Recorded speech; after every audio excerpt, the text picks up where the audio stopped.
And now, it is the NFL Week 1 Power Hour. Be sedated. Ba ba ba ba ba ba ba ba ba. I wanna be sedated. Ba ba ba ba ba ba ba ba. I wanna be sedated. Ba ba ba ba ba ba ba. I wanna be sedated. Welcome to the first NFL Power Hour. This is the Week 1 review. This is mainly going to be an Eagles review, followed by a recap of Week 1. My fantasy team shit the bed for me until Carlos Hyde, who I told you, sons of bitches, was going to break out in the big way, and everybody, oh, he's not that good.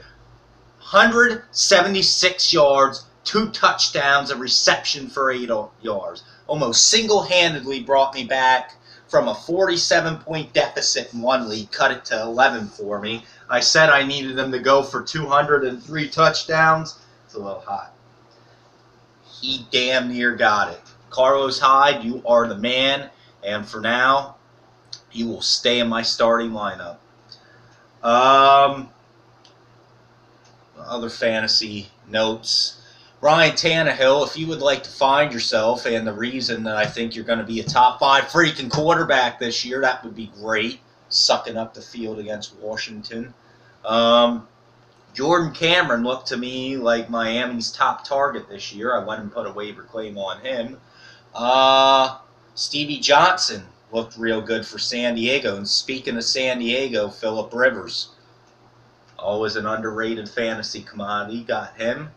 Very excited about that. I went 1-1 this week, by the way. You know, you win some, you lose some, but counting my Eagles, I went 1-2. That's the biggest loss. We'll get to that in a second. My receivers could have been better. Emmanuel Sanders looks, don't know how much, if any, time Thomas is going to miss, if he is going to miss time. Obviously, Sanders steps into that number 1 role. He had a very quiet but solid game with, I believe, either 8 receptions for 76 or 7 for 86. I can't, either way. He got me 15 solid points. I was very happy about that.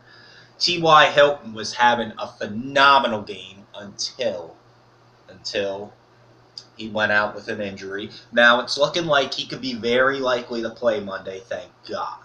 Thank God. Other than that, I came out unscathed on the injury market. Thank you. Hallelujah, Jesus. I love my team. Let me just... who's my other running back? Marshawn Lynch could have had a better performance, but St. Louis has a hell of a front seven. I should have also called this a fantasy outlook too. Dez Bryant looks to miss about half the season now. I suggest a lot of you go pick up Terrence Williams. He is going to be an absolute freak of nature.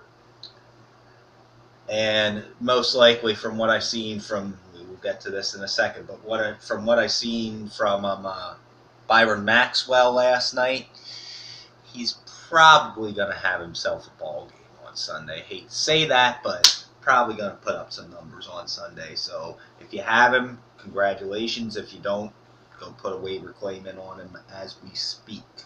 Amir Abdullah. Pretty solid performance for his worst game. I'd say he was rookie of the week for me, offensively. Actually, what the fuck am I talking about? Let me take that back. No, maybe not but showed flashes, great performance in limited touches. Expect him to get about 15 to 20 touches a game rolling forward, if not more. Very excited about the prospects of Amir Abdullah. Let's get to a disappointing rookie this week in Amari Cooper. And let me just say this. The Oakland Raiders absolutely freaking suck. I don't like using that word when I'm doing my analysis, but they absolutely suck. They are terrible. They are awful. I almost wish I would have traded Amari when I had the chance. I think I might still try to, but nonetheless. I'm going to wait till it plays out. I'm not the type to panic after week 1. We'll wait and see. But absolutely awful week 1. Is there anybody else? I already said T.Y. Marcus Mariota. Absolutely amazing. Amazing. Wow. Same can be said about, oh, God, guy from the Bills. I can't think of. Tyrod Taylor. Impressive performance against a hell of a ball club. Buffalo's defense. Wow. Then I am so glad I snagged them when I did in my fantasy draft. Wow. Unbelievable. Unbelievable. My fantasy performance of the week will almost have to go to, and I hate to be biased here, but Carlos Hyde. Absolutely impressive performance. A close second would be Marcus Mariota. But absolutely brilliant week for Carlos Hyde. When there were questions about Reggie Bush stealing his job, fuck you, Greg Wise. Reggie Bush is out. He's dead. Told ya. But that fucker don't listen to me because he's a moron. Anyway, this isn't about who's a moron or who's not. Let's go to fantasy duds for the week. Tannehill has to be definitely on my list. Sorry, buddy. Trying to think. DeMarco Murray, even with the 2 touchdowns. Very, very dull performance, and we'll get into that in just a second also. LaShawn McCoy, after doing a lot of talking all week, was nowhere to be found. In the passing game, he was profound, but otherwise, nothing. Averaged about 1.4 yards a carry. Real impressive. Let's move on now. Let's review this Eagles game. Eagles-Falcons last night. And we knew coming in that this was a new Eagles team. And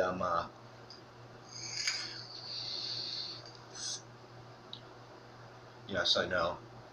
I'm filming a show. I shouldn't be doing that. But you know what? This is not a professional show. This is in my own home. This is my show. So, we knew coming in that this was a brand new ball club. Like, both sides of the ball, with the exception of, I'd say, maybe a handful of guys, to be honest with you. With the exception of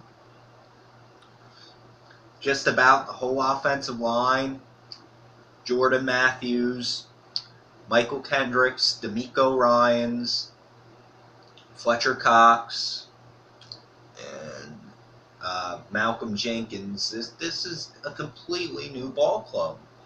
Completely. Josh Huff as well, sorry, and Ertz. Selleck, I believe, also. But there's some in there. But as far as the core players go, this core was stripped down. And let's take a look how the new core did. Obviously, the Eagles lost a heartbreaker, 26-24. Game they should have won at the end. And a game that, let's be honest, they had no business being in after an abysmal, sloppy, whatever you want to call it, first half. Just not good football at all. Just one of the worst halves I've seen Philadelphia Eagles play in quite a while. And obviously, they had to kick the rust off. I get that. People seen Bradford's 10 of 11 in the third preseason game. Oh, he's going to come out and set the world on fire. And such wasn't the case. You got to be realistic when you're thinking about these things. The Atlanta Falcons defense, hats off to them. They came out in that game. They were aggressive. They pursued. Although I don't believe they got a clean sack on Bradford. They did knock him to the ground and rattle his cage quite a few times in that first half. Dan Quinn's going to have that team. Let me tell you something. The Atlanta Falcons are going to be a contender this year. Dan Quinn has that team focused, has that team poised, and actually playing defense. And I must say, their offensive line was actually impressive. I thought we'd be able to get to Ryan more and force him into some bad decisions, which we did in the second half, but that first half, he pretty much went untouched. Big plays. I said this from The minute we went out and got a completely different team, when we went and did the whole extreme team makeover thing, you got to stop the big play. I thought that's what we went out and got Walter Thurman for, to play over the top. I thought that's what we got Byron Maxwell for. And let me tell you something, Byron Maxwell to me last night looked a lot like his replacement. Like the guy he replaced, I should say, Bradley Fletcher. It's awful. Horrible, horrible coverage. He couldn't stay man-to-man. He could not match it. Julio made him look like a pee-wee football player. It was pathetic. How do you do that? You know, obviously, Fletcher, we weren't paying much money, so that was one thing from him. But we were giving Maxwell upwards of $11 million a season. That shit can't happen, man. He's coming from a championship caliber team. That is not... I know, the defensive side of the ball, they're going to be rusty too, but absolutely pathetic. Need to improve. If we're going to give up big plays, we might as well just throw the season away right now. Because no matter how good we are, we're not going to win if teams are throwing 40, 50 yards down the field and connecting. 25 yards here, 36 there, 28 there, 42 there. No, just cannot happen. We have been horrible. We have been atrocious in allowing big plays the past 2 seasons. We can't do it this year. Absolutely atrocious. Just pathetic, in my opinion. That's just me. It's week 1. I'm not like these other idiots that are laughing that the Eagles lost like their season's over. It's week 1. Your team probably lost too, so sit on your hand, make it numb, and jerk off somewhere. Like, seriously.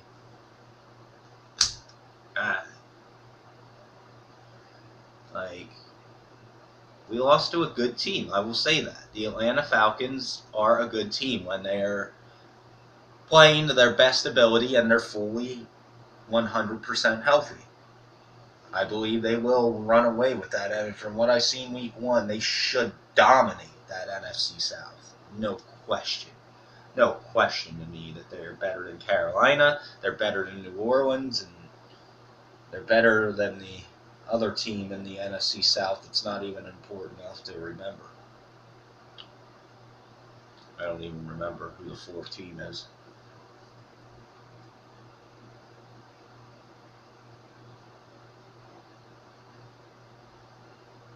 I don't know.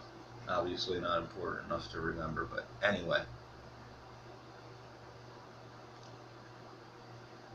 Let's look at the new players, the new acquisitions. I already picked apart Byron Maxwell. Walter Thurman, an interception, 6 combined tackles, 3 solo, 3 assisted. Very solid game. Kiko Alonso, also 6 tackles, a pass defense, and an amazing Odell Beckham. Did Odell Beckham, did he put on about 15 to 20 pounds, do the Michael Jackson, spray paint himself white, and freaking start playing linebacker? Because that catch, I'm going to lay down here, excuse me. You can still see me, right? Okay, good. That catch was just absolutely wow.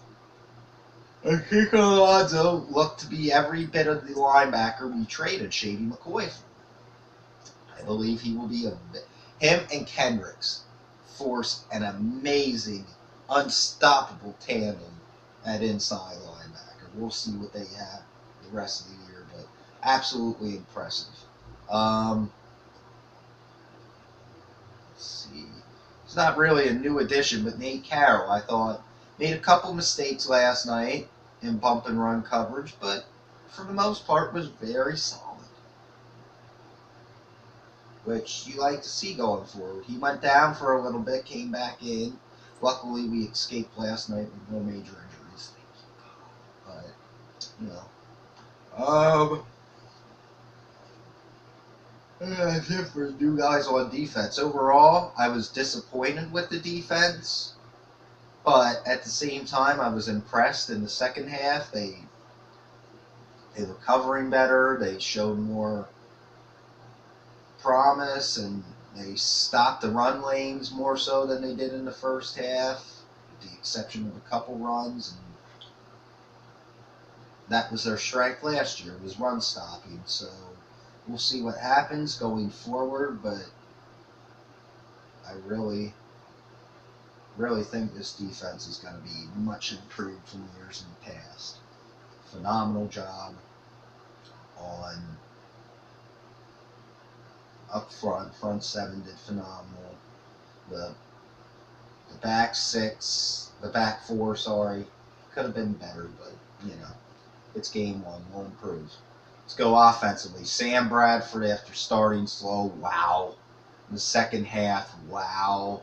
Absolutely showed he is every bit of the phenomenon Chip Kelly thought he traded for. Absolutely tremendous performance out of Bradford. Shame the game ended with a drop pass for an interception, because Bradford didn't deserve that. But overall on the night, I believe he went 36 of 52, 338 yards, roughly. 1 touchdown, 2 interceptions. You look at that, you say, he needs to get the interceptions down, but the second one was definitely not his fault. So, say what you want, I give Bradford I give Bradford an A-. I really believe he'll only improve in this offense. Tremendous. Absolutely next close to as dominant as you can get. Take away them 2 interceptions, it's about a flawless performance in your first actual live game action in damn near 2 years. Hats off to Bradford for bringing us back and damn near winning this game, which we should have. We just addressed the sheep in the room. Cody Parkey. I don't know what his problem is, but he does not look half the part that he did last year. He's erratic. He missed a lot of kicks in the preseason. He's just not crisp like he was last year. His placement is way off. I think he's jittery. I think he's very staggered right now. Something has him baffled, and I don't know what it is, but he needs to figure it out, because this is going to be a problem moving forward.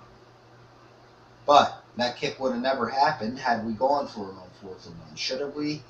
I'm the type, I personally like to take risk, and I don't fault Chip Kelly for not doing it. I completely expected him to, but I don't fault him for not doing it, because I see the logic there. You give them the ball back, that could be game. So, he did what he felt like he had to do. He had confidence in his kicker, which he should have after, but now lesson learned. You're seeing the same Parkey that showed he is human and inconsistent in the preseason. Seems to be the same way in the regular season now. So, there's some good kickers out there. I'd say we go pick up a guy like Caleb Sturgis just to sit him behind Parkey, and if nothing else, it's the worst that could happen. Like I said, I don't think Chip Kelly is an idiot for not going for it. I think he should have attempted to, but at the same time, that's a tough call in that spot. Tough call on 4th and 1 when they stopped you on 3rd and 1 a couple times that night. So, don't really know. Jordan Matthews is going to be an absolute freak. Nelson Aguilar, didn't see enough of him tonight. Need more. Josh Huff, got involved. I like that. Ertz was heavily involved. Darren Sproles, oh my God, you are ridiculous. Wow. We are so thankful to have him. That man he's Mighty Mouse. He just don't stop. 32 years old. He is a monster. Absolute freak of nature.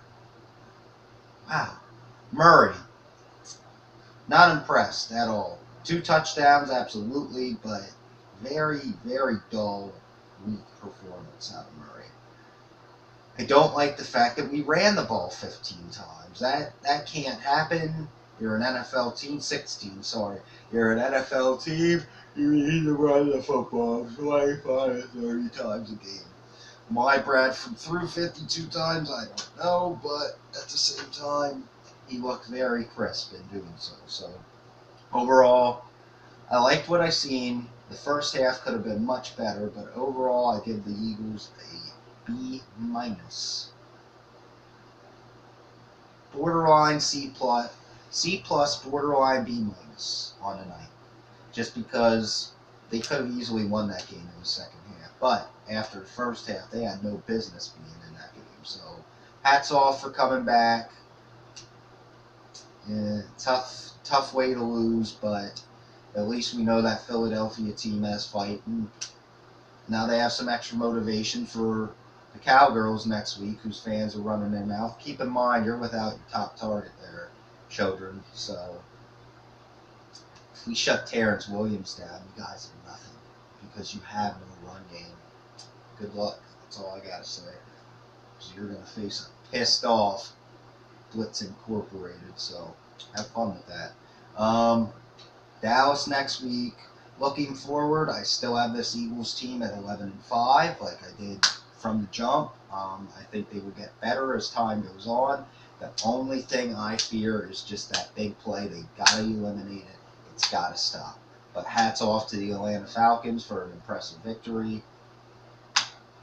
Tough way to lose, but we'll get them next week. We better get them next week. It's my frickin' birthday. Better beat the Dallas Cowgirls. Fucking fuckheads. Fuck asses. Let's move around the league now. San Francisco, Minnesota. Didn't really watch much of that game or read much into it, but all I know is Carlos Hyde. That's all I really got to say. Impressive performance in a San Francisco win. Hats off to them for facing all the adversity they're facing and get a tough, gritty win against what should be a much improved Minnesota Vikings team. Good job, San Francisco. San Diego Lion, this was my game of the week. Absolutely impressive, both sides of the ball. The Lions, well, maybe not so much defensively, I'm saying both teams. The Lions should have had that game won, blew it, but Phillip Rivers was phenomenal. Melvin Gordon showed he can eventually be a top 10 featured back. San Diego comes back with an impressive victory, 33-28. Kansas City, Houston. Was very impressed with the Chiefs' performance. I don't remember all the scores, but Alex Smith looked tremendous. Still doesn't have a touchdown to receiver. No problem. Chiefs win. Texans need to shore up that defense and shore up their run game because they looked abysmal at best. Raiders and Bengals. Leave it to me to actually say for once that the Raiders look so much better on paper and are going to be improved. What the hell was that all about? That was pathetic. They just got run over by a Bengals team that barely snuck in the playoffs last year.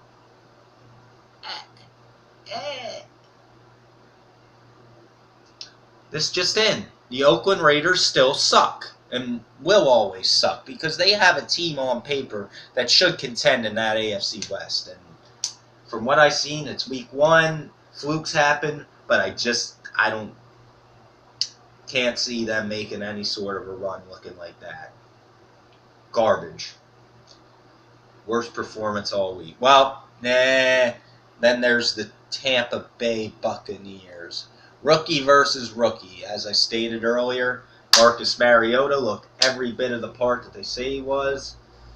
Am I a little mad we didn't trade for him? No, not really, knowing what I know, but I would have loved him. I was screaming for him, but not at the price we were going to have to give up. But Tennessee's got themselves a gem. That kid's going to be a big star. You watch. I don't think it's a week 1 fluke. I think Marcus Mariota moving forward, he's not going to put up 3-4 touchdowns every game, but he will give you 250 solid yards, accurate accurate, crisp passer, and he'll give you a couple plays with his legs.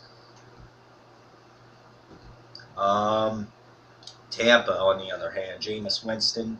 Welcome to the NFL, Rook. First pass, pick 6. Jamarcus Russell 2.0. Tennessee wins in a stomp. Miami, Washington. Washington really impressed me. I won't even lie about that. But at the same time, Dolphins looked like shit. That was awful. I expect this Dolphins team to be one of the best in football this year. The front seven is every bit as good as they say. That front four, oh my God, amazing. But the offense just looked, unprepared. That or just Washington was ready for a fight. My hat's off to them. They had no business on paper being in that game. That was supposed to be a blowout. Hats off to Washington, but Miami takes it 17-10 on a punt return from Jarvis Landry.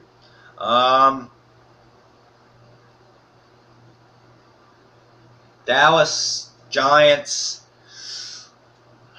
I give every amount of props to Tony Romo in the world. Impressive performance them last 2 drives, but at the same time, the Giants had no business losing that game. No. Poor clock management. Absolutely atrocious coaching. Terrific blowjob skills.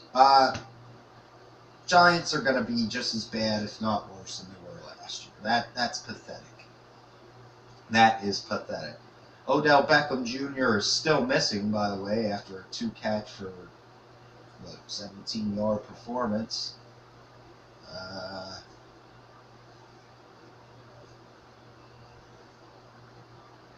Dallas's run game looked like, not very good. Romo was impressive, however. Both defenses, I thought, showed flashes, but Giants defense especially, Eli Manning needs to send his paychecks to them, because if it wasn't for them sons of bitches, they would have got stomped. But Giants have a tough defense, just that offense, not going to be nearly good enough to compete at all. I have the Giants going 5-11. I have Dallas going 6-10. No, sorry, 10-6. 10-6. I have Dallas. I don't even remember the other games, though. I about covered them all, didn't I? Seattle, St. Louis. Wow. Absolutely impressive by St. Louis. Nick Foles looked good. I will admit it. Nick Foles looked good. Rams win that one in overtime. Impressive performance. Hats off to them. Beating the 2-time defending NFC champion. Not an easy thing to do, no matter where you're at. Hats off to St. Louis for doing so. Wow. Buffalo and Indy. I can't say enough about Buffalo. I can't. Unbelievable. Fuck you, O'Shea McCoy. You suck dick. You know it. Overall, Buffalo looks like a team that's ready to contend right here and now. Amazing defense. Tyrod Taylor. Who knows? Maybe he could be the flash that Buffalo needs. And we know Buffalo has a great run game. They didn't show it much, but they have some guys that can catch the ball out of the backfield. I think Buffalo's going to go 11-5 or 12-4 this year. Don't be surprised. I'm very anxious to see them come to the link and see how we do against that stout defense. But this is your NFL Week 1 recap. Eagles lose. Steelers also lost, so fuck you Steelers fans talking shit. Crying nonetheless that, oh, they cheated, blah, blah, blah. Yeah, at least we can take our loss with class. You guys are sucking dick and with your tears of losing. Like, get over it. It's a loss. You lost to a better team. That's life. Adapt or perish. But this is your NFL Week 1 recap. We'll be back to preview fantasy matchups and the week 2 on Thursday. My speech is not the greatest today. I'm sorry. I didn't sleep very well. A little disappointed in the loss, but I'm handling it with class, unlike I had before in the past, and it's not going to ruin my day, or nothing's worth getting mad at anymore. Have a great day. Go Eagles.